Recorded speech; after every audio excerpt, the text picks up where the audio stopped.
¿Quién no tiene problemas? ¿Quién puede decir estoy libre de problemas? No, no. Hasta los niños pudieran tener ciertos tipos de problemas. De eso estaremos hablando. Y hoy día, con la ayuda de nuestro Dios, por cierto, vamos a tratar un tema más que tiene que ver con las dificultades, aquellas pérdidas. Vemos el principio para ir avanzando en esta mañana. Tenemos tiempos de ganancia y tiempos de pérdida.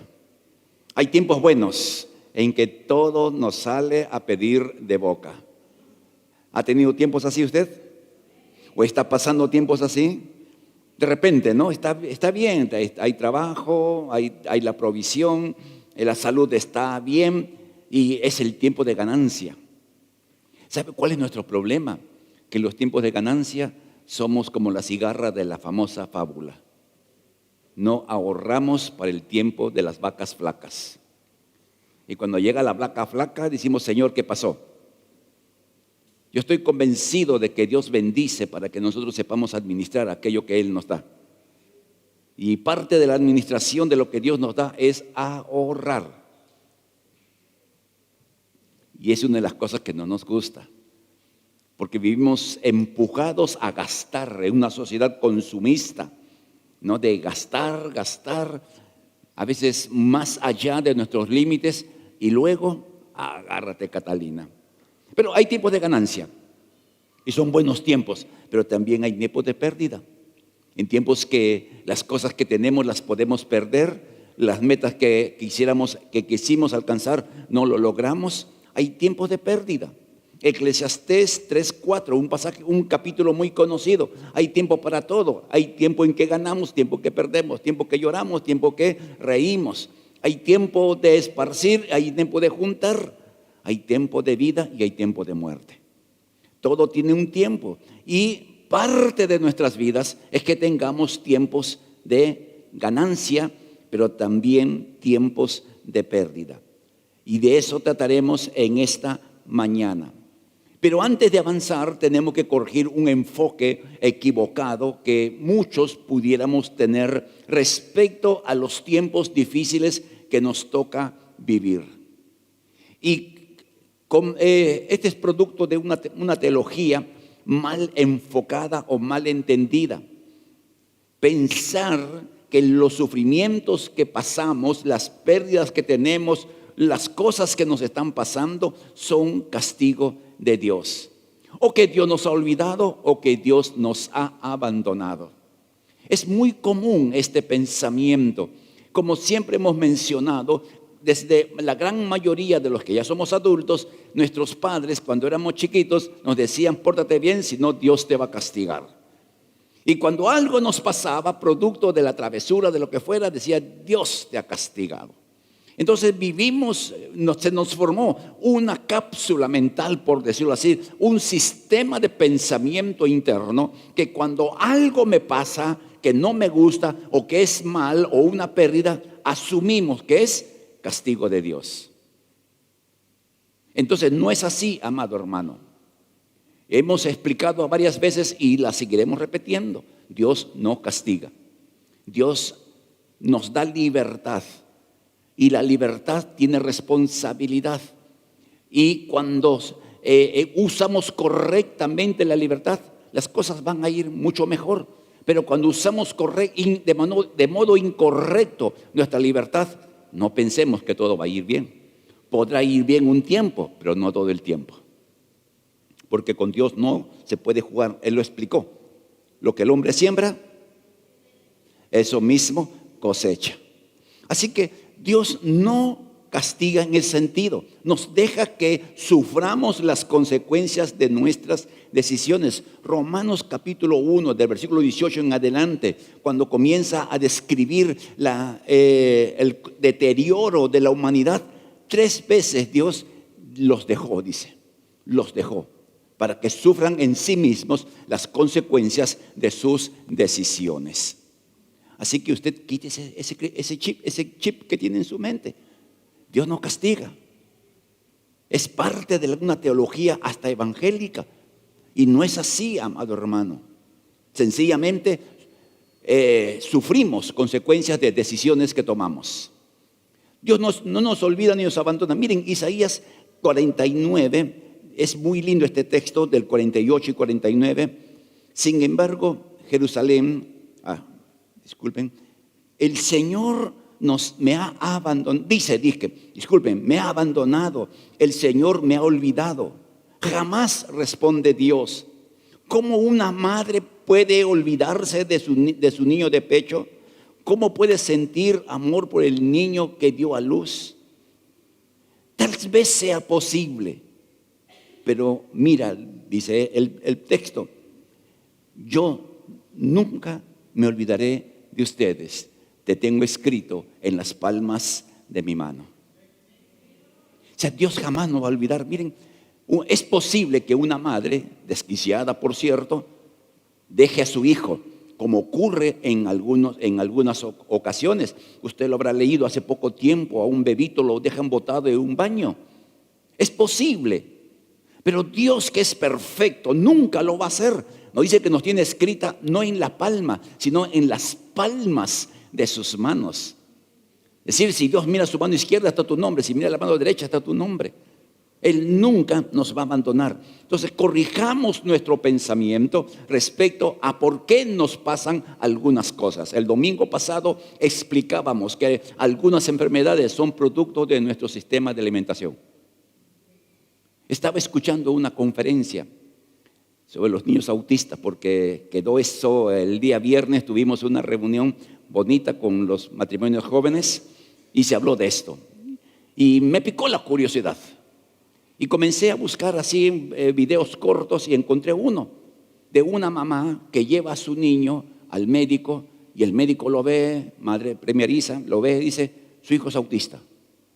Así, sin examinar, solo por observar.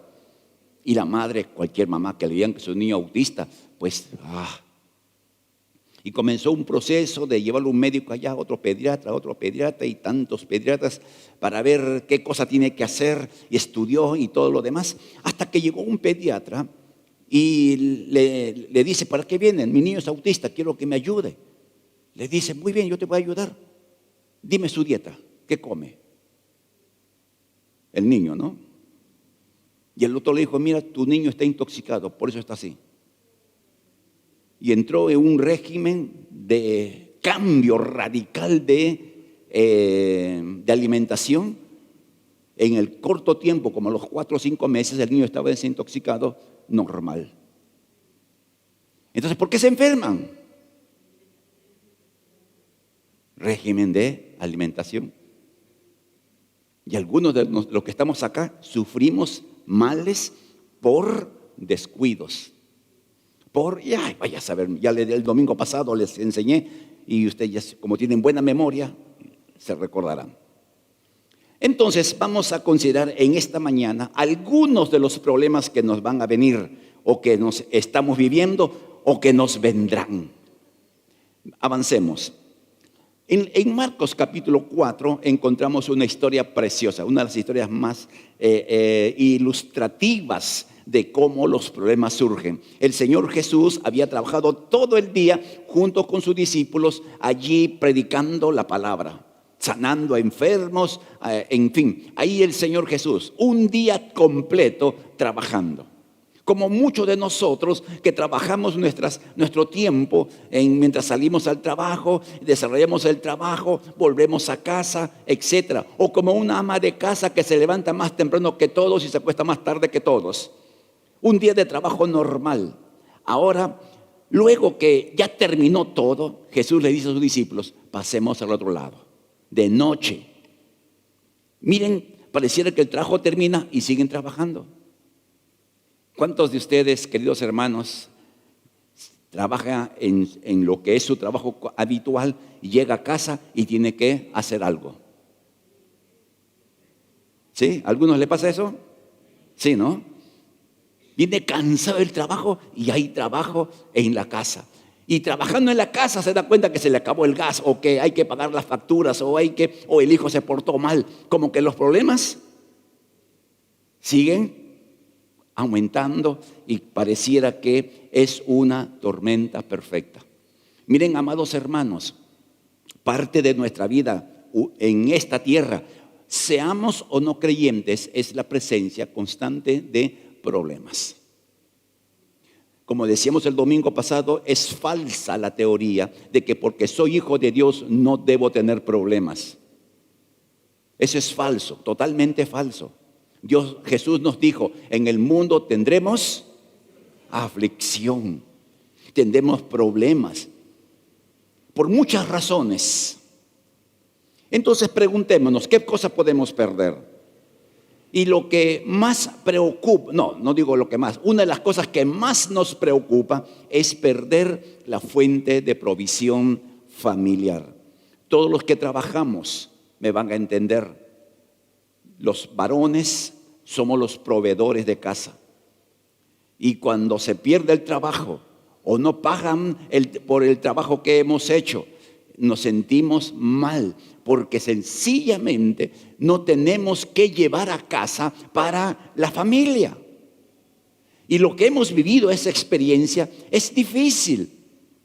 Porque el esposo que ha trabajado durante una semana, una quincena o por temporada, la esposa espera que llegue la provisión para proveer para los hijos, pagar la alimentación, si hay alquiler de casa, etcétera, cubrir todos los gastos. Y que el esposo llegue y diga, no hay dinero, no me han pagado.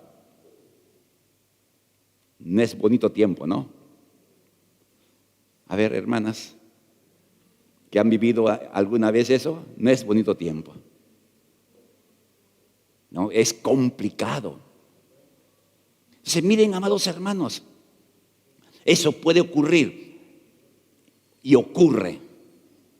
Y no es porque la persona no sea trabajadora, no es porque la persona sea una haragana que trabaja mal. Estamos hablando de gente que sabe trabajar y que reconoce que su trabajo es importante. Estamos hablando de circunstancias. Se puede perder el trabajo. No, una hermana de la iglesia me dice, pastor, en el trabajo están botando gente y están haciendo trabajar por horas nada más. Es decir, ya termina el trabajo. Y ha trabajado años en esa empresa.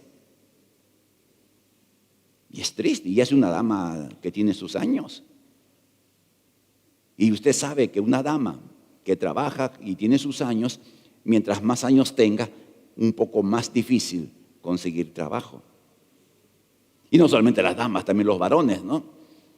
Ya conforme van pasando los años, ya como que ya no. Entonces, miren, amados hermanos, veamos algunas cosas avanzando para entender a dónde apuntamos. Muchas veces, queridos hermanos, la razón por la cual perdemos la fuente de provisión, es decir, nos quedamos sin el trabajo o perdemos el trabajo o nos dan vacaciones forzadas en algunos casos, es para que sepamos administrar lo que Dios nos ha dado. Como dije hace un momento, disfrutamos de los tiempos buenos donde tenemos dinero, tenemos todo y no ahorramos para los tiempos de las vacas flacas, para los tiempos en que posiblemente haya una situación difícil. Si yo preguntara, y nadie levante la mano por favor, si yo preguntara cuántos tienen un fondo de ahorro. Uy, ya. Aparte del escondido de la dama, ¿no? Aparte de ese escondido que nadie sabe dónde está.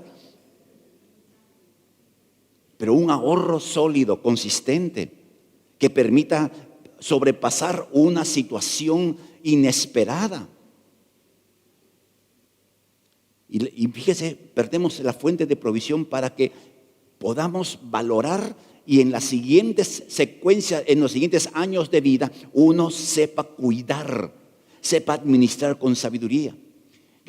Mi vida es un ejemplo, amados hermanos. Cuando yo me casé con Mari, yo tenía un buen trabajo, ganaba bien.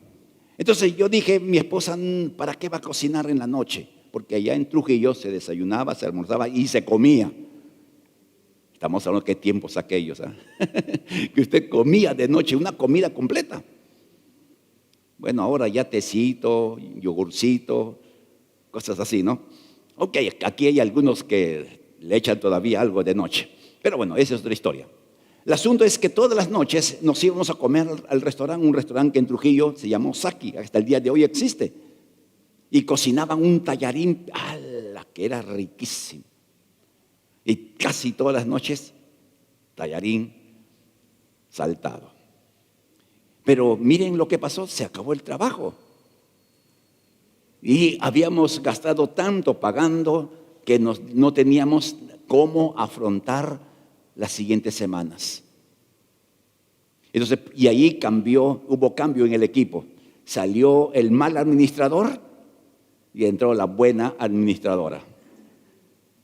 Entonces, a veces, amados hermanos, perdemos un trabajo o perdemos la fuente de provisión porque de repente uno no es el buen administrador que la familia necesita.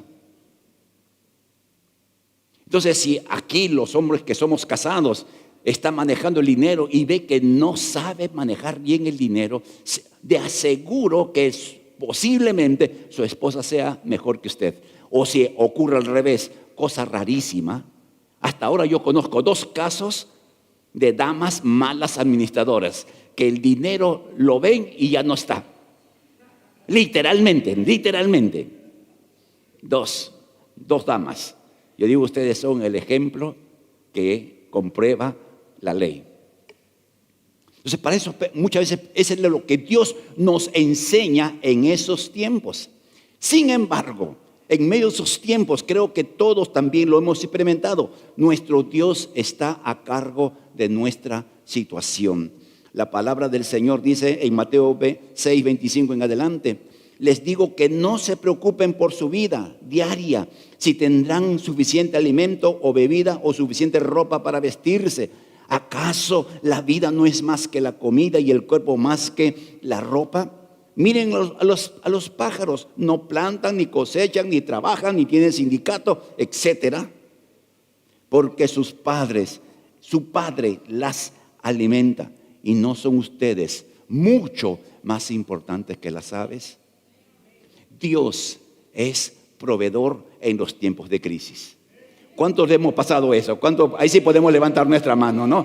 Sí, que Dios de una u otra manera ha provisto. De una u otra manera ha dado la provisión, a veces de manera extraordinaria y a veces de manera milagrosa. Miren, cuando pastoreaba en Trujillo, yo he contado esta historia porque es un milagro que ocurre. En toda iglesia de cualquier lugar del mundo, hay hermanos que nunca colaboran, nunca. Porque no tienen o porque no quieren. Pero en Trujillo teníamos una hermana que nunca tenía dinero, no porque no tenía, sino porque no quería. Era devota de la Virgen del Puño. Así era, pero sin embargo cuando había comida, no tenía para dar, pero sí tenía para comer, que eso era bueno. Era linda la hermana, por cierto, nunca faltaba el culto. No, era una buena hermana en términos finales, solo tenía un problema, como algunos de nosotros podemos tener un problema en otra área.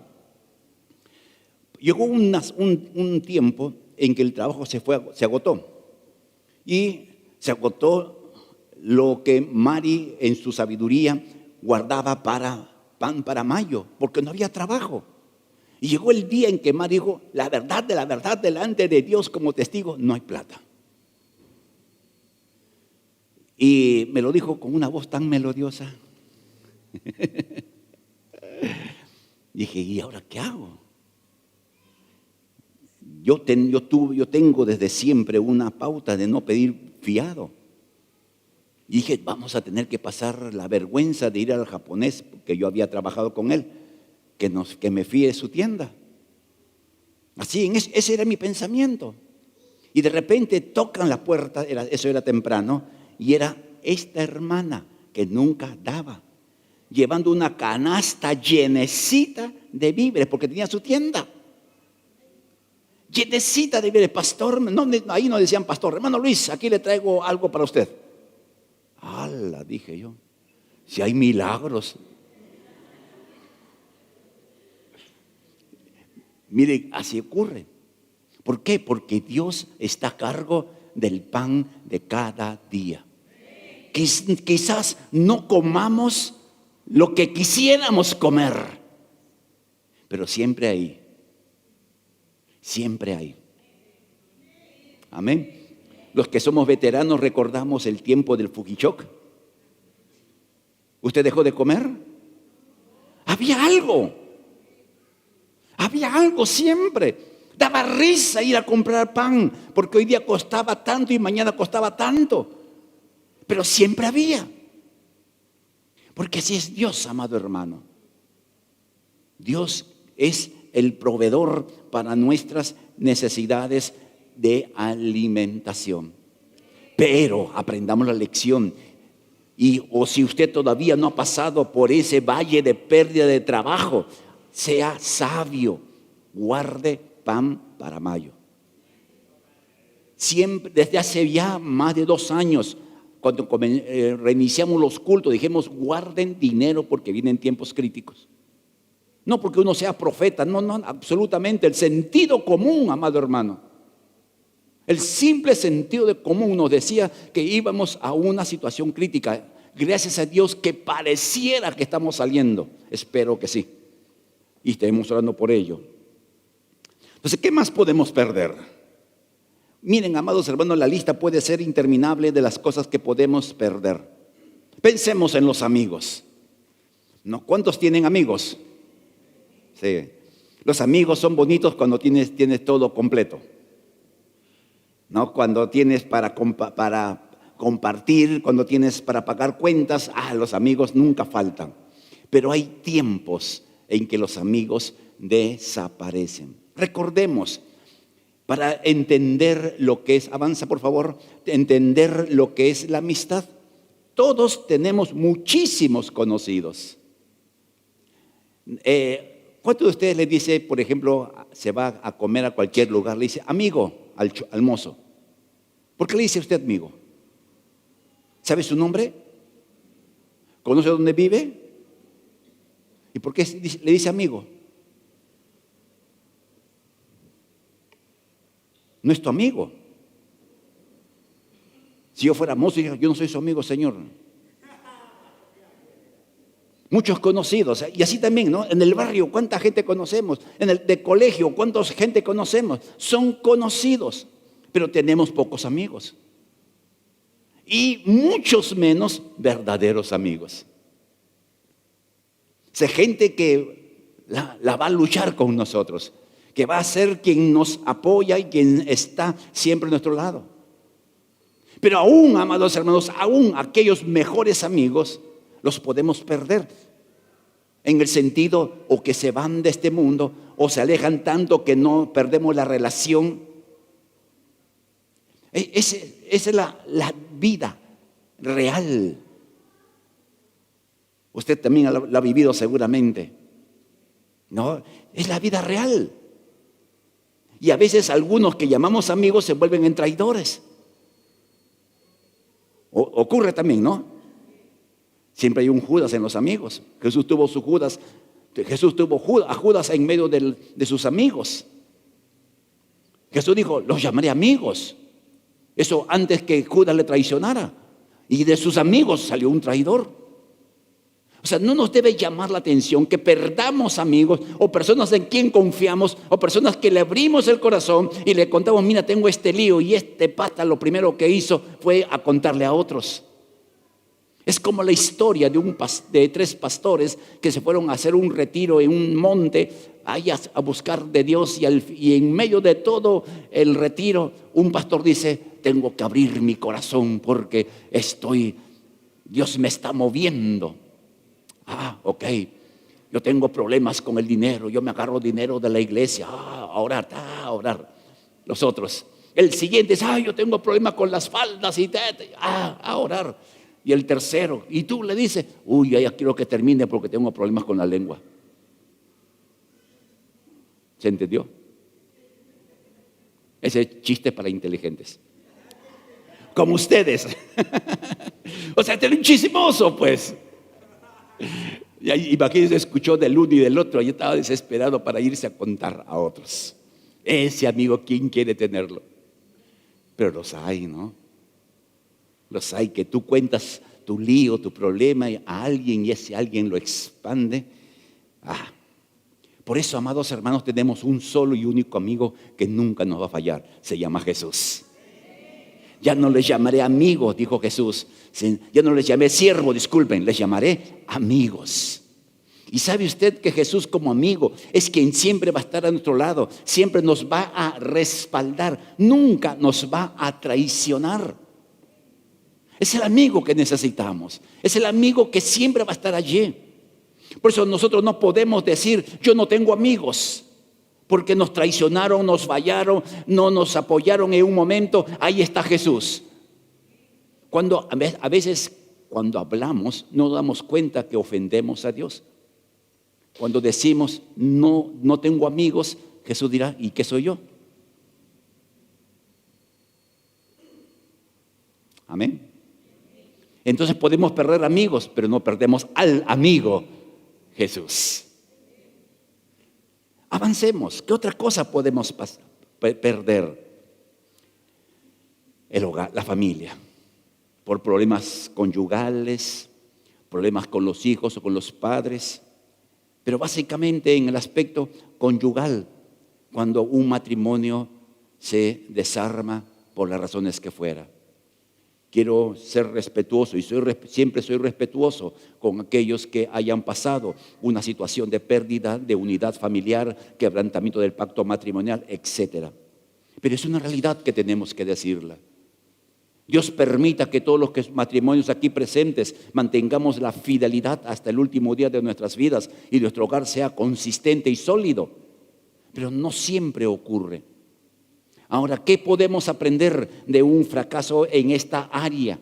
El fracaso no es el final de una vida. No es el final. Es la oportunidad de avanzar a pesar de las circunstancias. Yo puedo dar testimonio de tantas, especialmente damas, que fracasó el matrimonio. Les cuento un caso de la IBE Callao, de una pareja que se casó en la iglesia. El chico congregaba, asistía, pasó el encuentro, se bautizó, en fin, parecía un buen cristiano. La chica sí era formalita, de padres cristianos, y se enamoraron y se casaron. A los 7 meses el matrimonio se rompió. 7 meses, cuando la dama vino a contarme todo el rollo. Este hombre tenía una vida doble. Es decir, vivía acá de una manera, pero tenía todo, imagínense. Terrible. Esta dama pasó un tiempo de duelo muy difícil aquí en Perú. Y viendo que no podía salir, se fue a Europa a vivir, a buscar futuro. Y miren qué Dios tan bueno. Esta chica conoció a un italiano, cristiano, se enamoraron, se casaron, hoy viven en Europa. Ella ya está trabajando en lo que era su profesión acá. O sea, miren, en medio de la crisis, oportunidad de seguir avanzando. Cuando ella me llamó y me contó, pastor, me he enamorado, yo la felicité. Le dije, el fracaso que tuviste no acabó con tu capacidad de amar. Aprendió. Gracias a Dios están bien avanzando. Por eso, amado hermano, si hubiere un fracaso matrimonial, no es para decir ya este es el fin del mundo, se acabó todo, que el Señor me lleve. No, es oportunidad para seguir avanzando y para no ser agobiado por la vergüenza o por la culpa. La vergüenza de que nos vean que fracasamos en el matrimonio, o la culpa, porque Satanás es tan malvado que hace sentir culpable al que no es culpable. Se deja entender, ¿no? Y generalmente la víctima es culpada es que tú debiste hacer esto, es que tú no fuiste así, es que tú echando culpa de lo que no tiene culpa. Por eso, para acallar esa voz de culpa o de vergüenza, uno debiera involucrarse en la vida activa de la iglesia, para encontrar en el servicio a Dios una satisfacción que solo el Señor le da, un sentido de utilidad, un sentido de pertenencia, un sentido de la capacidad de actuar aún a pesar de lo que pudiere haber pasado. Amén, hermanos. O sea, un fracaso conyugal no es el final, es una oportunidad para nuestras vidas. Pero miren, podemos perder el amor de la vida, porque nos casamos enamorados. Así ha sido usted, hermano, los casados. Se casó enamorado de su cónyuge. No, es linda esa etapa, ¿no? Linda esa etapa. Es una etapa que se debiera disfrutar en su máxima expresión, porque cuando llega el matrimonio, uno se despierta. Sí, no sé si ha pasado con usted, pues, ¿no? Se despierta a la realidad. Pero bueno, amado hermano, podemos perder ese amor de la vida. O puede ser que parta de esta tierra quien es nuestro compañero o compañera de vida. Pero lo que nunca jamás podremos perder es aquel que nos ama eternamente. Siempre tendremos a Dios, nuestro Padre, amándonos. Jeremías 31:3 dice: con amor eterno te he amado, por lo tanto te prolongué mi misericordia. O sea, el amor de Dios que hablamos el mes pasado no depende de nuestra conducta. El amor de Dios no depende de que hagamos bien las cosas. El amor de Dios depende de lo que somos para Dios. ¿Y qué somos para Dios? Hijos. Entonces, amado hermano, un fracaso no es que perdemos todo. Seguimos teniendo a nuestro Dios que nos ama. A pesar del fracaso que hayamos podido tener por culpa o sin culpa, Dios nos seguirá amando. Esto es lindo, pensar en esto. Veamos algo más. ¿Qué debiéramos hacer? Hay otra razón de pérdida, pero la pregunta es: ¿qué debiéramos hacer en estos tiempos de crisis que podríamos pasar? Otras más, como la enfermedad que mencionábamos la semana pasada, o como la muerte que mencionaremos recién el primer domingo del próximo mes. ¿Qué es lo que nosotros necesitamos? Orar. La oración es la fuente de fortaleza de todo hijo de Dios. Como creyente, como hijo de Dios, nuestra esperanza no depende de personas o de circunstancias, sino de Dios que está por encima de las circunstancias. Que el salmista dijo: en mi angustia clamé al Señor. Sí, oré a mi Dios para pedirle ayuda. Él me oyó. ¿Qué hace Dios? Ya hemos hablado de esto y nunca nos cansaremos de decirlo. Dios escucha la oración más necia que podamos hacerle. No solamente Dios escucha las oraciones perfectas, porque ¿sabe usted qué lío tenemos? Nuevamente nuestra teología cotidiana nos traiciona. Sí, Dios es nuestro Padre. Jesús 2 veces enseñó cómo debemos orar, y en las 2 veces que enseñó comenzó con la misma palabra: Padre. Padre. O sea, cuando nosotros oramos, no oramos a una imagen de autoridad suprema e inflexible, oramos a un Padre. Siempre me gusta contar, cuando hablo de esto, ¿no?, la historia de Daniel, mi hijo. Cuando era pequeñito, de 4 o 5 años, vivíamos en Trujillo, teníamos que traerlo a Lima por un problema cardíaco que él tenía. Y en una oportunidad, estando en Lima, nos fuimos al Parque de las Leyendas.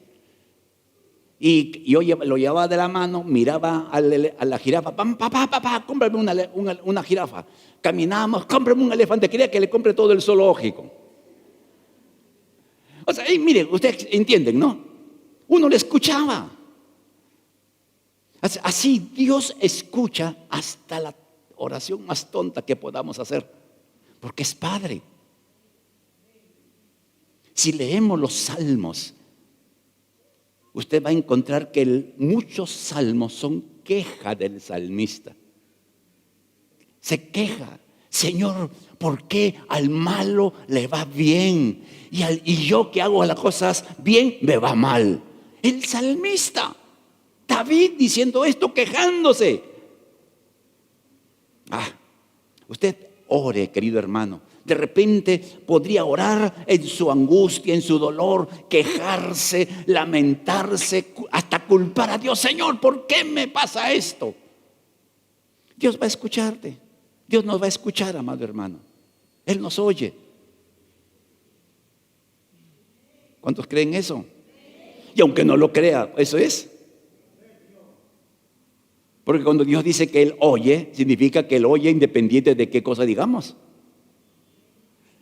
Y no hay manera que Dios no escuche, porque es Dios, conoce todo.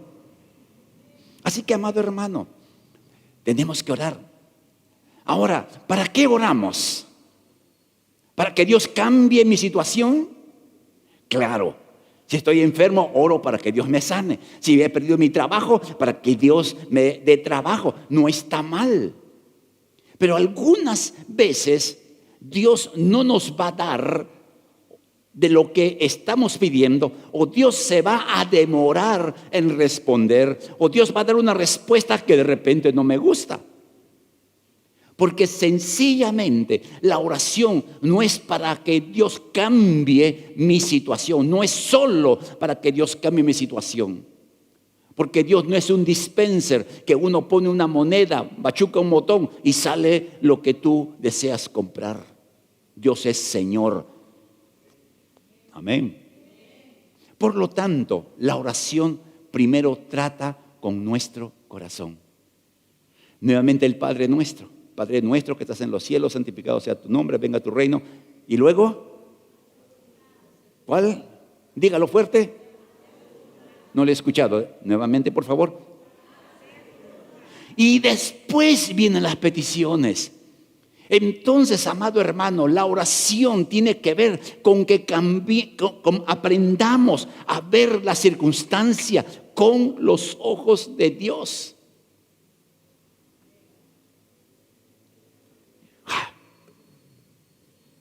Y ver a Dios que en medio de la situación nos ha de sustentar, a esperar en Dios que en el tiempo de crisis nos ha de ayudar, porque Él lo ha dicho, que nunca nos va a dejar, que nunca nos va a desamparar, que siempre va a estar a nuestro lado. Él ha dicho que no pone una prueba mayor de la que podamos resistir, que junto con la prueba, el problema, la circunstancia, siempre hay una puerta de escape, de salida. Él ha dicho que en toda angustia nuestra, Él es angustiado.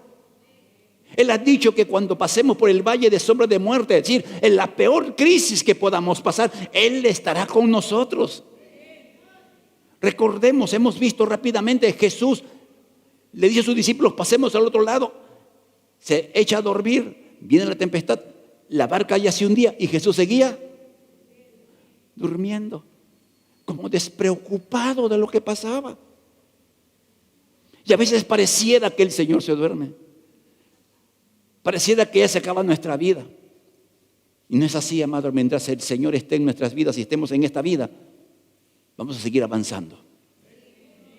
Nada nos va a detener, nada nos va a hacer rendir. ¿Cuánto decimos amén? Recordemos al apóstol Pablo que en medio de su crisis Dios le dijo: lo que tú necesitas no es que cambie tu circunstancia, sino que tú cambies tu perspectiva. Por eso Pablo dice: de buena gana me gozaré de mis debilidades, porque cuando soy débil, entonces soy fuerte. La fortaleza de la debilidad. No de uno, sino de la gracia de Dios a través de uno. Ay, amados hermanos, la oración. Así que usted ore. Aunque sea, como le digo, sean oraciones de queja, oraciones de lamento, oración de cuestionamiento. Yo he escuchado tantas oraciones o he escuchado tantas expresiones de personas en crisis. Primero me escandalizaba, hace años me escandalizaba. ¿Cómo puede hablarle el hermano así? Hasta que me comenzaron a pisar los callos y dije, no, sí, ¿verdad? Porque el dolor hace hablar cosas que no son realidad para nosotros, solamente el dolor. ¿Qué otra cosa debiéramos hacer de aparte de orar en medio de las crisis? Compartamos nuestra situación. Usted, amado hermano, es una persona con límites en todas las áreas de su vida. Y algunas veces lo que nos impide compartir con personas sabias, con personas maduras, con personas respetables, con personas confiables, es el orgullo. ¿Qué va a decir? Que estoy enfermo o tengo necesidad o me falta esto o aquello. No, amado hermano, dice la Biblia que si en una iglesia uno sufre, todos sufrimos con él. Y si alguien disfruta, todos nos gozamos con él. Hay una interdependencia en una iglesia local. Pero ¿cómo podremos saber si estás en problemas o tienes una dificultad si no abrimos nuestro corazón y en confianza decimos, pastor o al servidor de la iglesia en casa, tengo un problema, por favor, ayúdeme? Y lo haremos en la medida de la posibilidad. Daremos el consejo necesario. Haremos oración por usted. Cada mañana, de lunes a viernes, en nuestra oración matutina, es una suma de peticiones. Casi 300, 400 peticiones cada mañana de oración. Gente que pone sus necesidades, sus problemas. Y a veces gente que ni conocemos, al menos que yo no conozco, de repente está aquí en esta casa, pero no conozco por sus nombres. Una vez me entró la curiosidad de una persona que pone una petición y copié su nombre, lo busqué y le mandé un mensaje. Le dije, ¿usted por si acaso congrega en Libre Callao? No, yo no soy cristiano evangélico, pero como ora, puse mi petición. Imagínense qué bendición poder orar por alguien y esperamos en Dios que haya podido tener la respuesta que buscaba. Busque ayuda, comparta su carga con personas confiables, con personas y que sean más sabias que usted. Amén. ¿Sabe cuál es el problema de los jóvenes y de los adolescentes? Que piden consejo a otros de la misma edad. Esto es como un burro hablando de orejas. No tiene experiencia, no tiene conocimiento suficiente. Pues uno tiene que buscar personas que sean mayores que uno, que tengan sabiduría y que tengan un buen testimonio. No vaya usted contando por allá y por acá sus problemas y sus líos. Ya hemos tenido en la iglesia y seguiremos teniendo líos porque un jovencito o un chico o una chica le contó a otro y ese le contó a otro, pastor, están chismeando, ¿qué cosa? Esto. ¿Y quién le contó? Yo le dije a fulano. ¿Y para qué le dices? Entonces, ¿quién tiene la culpa? ¿El chismoso o el que da alimento al chismoso? ¿Quién tiene la culpa? Miren, el Señor Jesús, en su peor momento, cuando Él dijo, mi alma está angustiada hasta la muerte. Él veía lo que venía. Y le dice a sus discípulos, por favor, ayúdenme a orar. Y cuando se despierta, cuando termina después de orar, encuentra a los discípulos que estaban haciendo, durmiendo. No han podido orar una hora. Se queja Jesús. Se va a orar otra hora y vuelve y los encuentra. Se va a orar otra hora y vuelve y los encuentra. Hay batallas que las luchamos solos. Amén. Hay batallas. Pero miren, después de terminar de orar, la Biblia dice que Dios mandó un ángel a fortalecerlo. Y Jesús se levantó, le dijo: ya muchachos, levántense, vámonos, el que me va a entregar ya viene. Ya se había librado de esa angustia que tenía. No porque se cambió el problema, no porque ya no venían los que iban a tomarlo prisionero y luego hacer todo lo que sabemos en la última noche de Jesús entrando en vida, sino Él fue fortalecido para enfrentarse a una situación tan dramática como la que iba a vivir. Amados hermanos, queridos hermanos, nosotros tenemos a un Dios que está detrás de nosotros, sosteniéndonos en esos tiempos de debilidad. Ahí está el Señor sosteniéndonos. ¿Qué más tenemos que hacer? Tercer consejo: sigue confiando. Aunque no veas cambios, sigue confiando. Una de las cosas que la Biblia nos enseña, que la confianza, confiar en Dios debiera comenzar cuando todo está bien. Cuando tienes el pan de cada día, tienes un lugar donde vivir, tienes la familia sana, ahí uno tiene que decir: gracias, Señor. Porque a veces nos olvidamos. A veces pensamos: qué buen chambeador soy. Tengo mi casa, todo esto lo he logrado. Como el rico necio, ¿recuerdan ustedes? Alma mía, tantos bienes tienes. Miren, amados hermanos, la gratitud comienza en el tiempo bueno. Si usted disfruta de todo lo básico para su vida y aún tiene un plus para ahorrar, usted agradezca a Dios que le da ello. Sea fiel en el tiempo bueno. Sea fiel en esos momentos en que no tiene falta de lo básico, tiene toda la provisión. Sea agradecido con Dios. Amén. Uno dirá: pero ¿por qué voy a dar gracias a Dios si yo lo he hecho con todas mis fuerzas? ¿Quién te dio las fuerzas? Ese es mi trabajo. ¿Quién te dio el trabajo? Yo soy muy hábil. ¿Quién te dio tu habilidad? Pablo lo dice de esta manera: ¿qué tienes que Dios no te lo haya dado? Seamos agradecidos. Amén.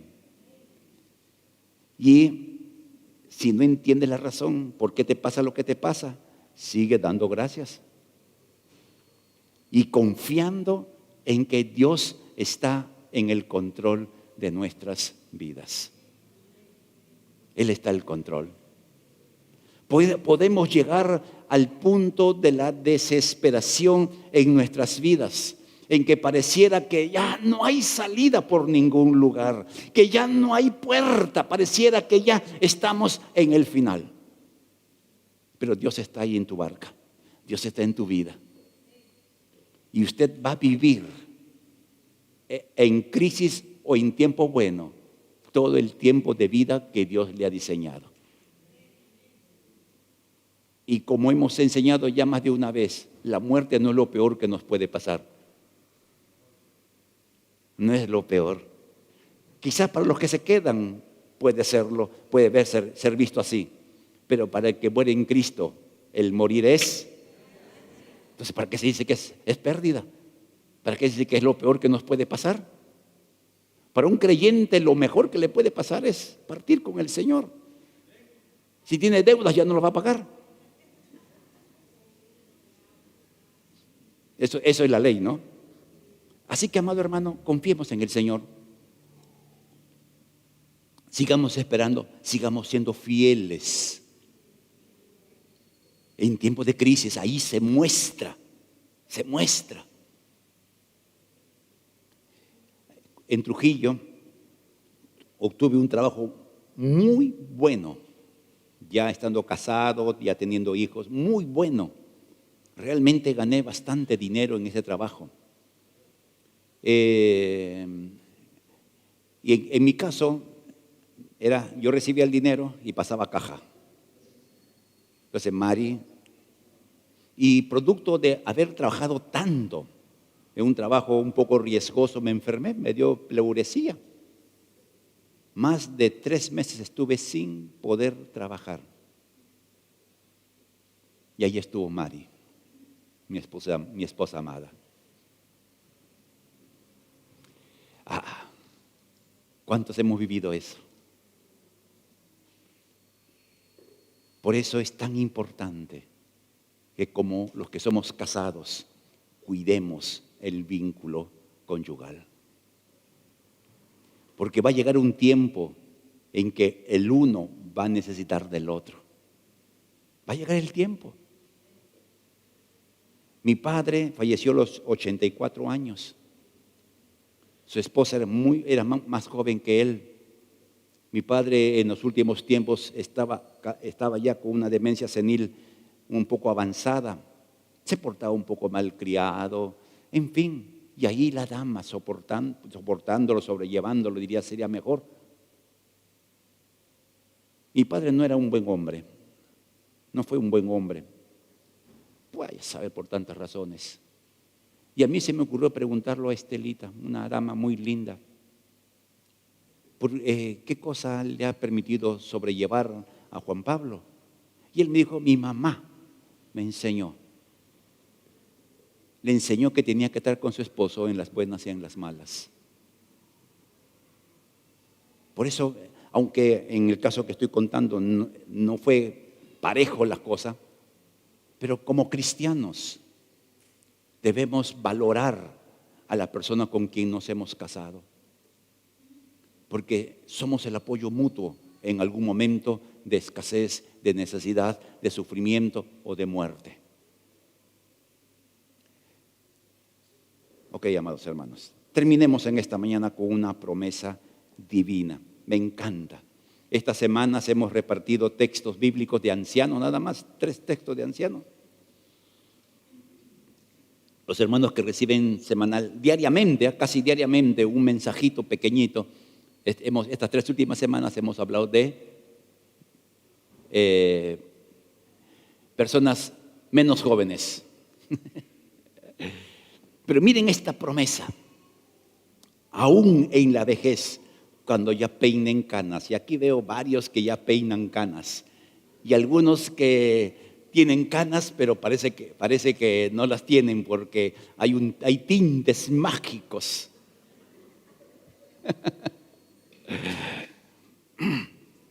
Pero miren la promesa.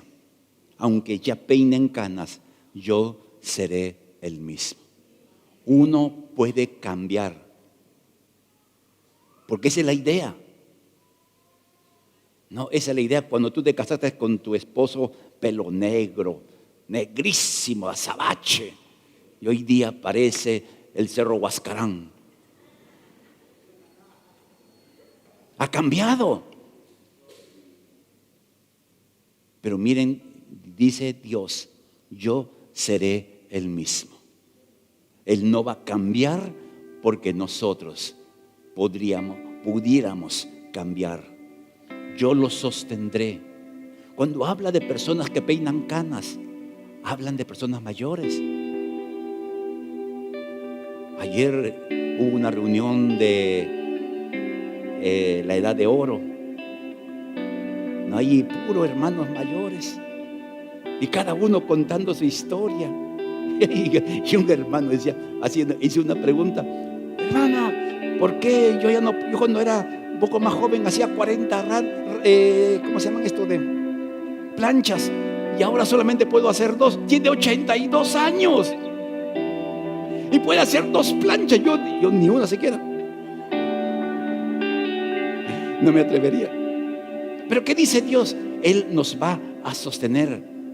Así como se sostiene una persona mayor que hay que cuidarla porque los años han avanzado, Dios va a hacer eso con nosotros. Yo los hice. O sea, nos hizo en el vientre de nuestra madre. Entonces nos conoce desde allí. Los sostendré y los libraré. Qué promesa divina en medio de las situaciones que podamos estar pasando.